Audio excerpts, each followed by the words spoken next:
Tatlong tulog na lamang at masisilayan na ng Pinoy basketball fans ang pag-arangkada ng Gilas Pilipinas sa FIBA World Cup.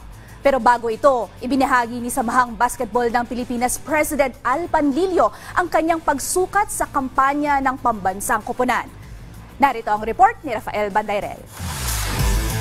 Naniniwala ang Pangulo ng Samahang Basketball ng Pilipinas na si Al Panlilio na hindi bibiguin ng Gilas Pilipinas ang kanilang mga kababayang susuporta sa kanilang kampanya sa FIBA Basketball World Cup.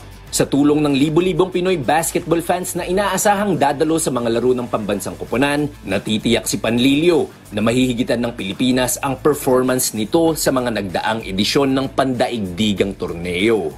I think if you recall, we were in Seville in 2014 and we were acknowledged as the most valuable fans during the games. And these were, obviously this was in Spain, diba? So people from all over Europe, Filipinos from all over Europe supported it. But it's not the number that I expect that I see here when we play here. I think there will be much more support from the fans here. I think that will help the team, that will ignite the team, that will inspire the team. So, I'm hoping we will perform much better than what we did in Seville. That's my... Dagdag pa ni Panlilio, patunay ang mga tagumpay ng Gilas sa kanilang tune-up game sa China na malaking improvement na ang pinagdaanan ng koponan.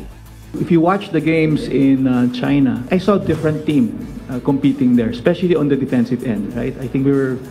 Again, I'm not a coach, but I saw that the defense was much better.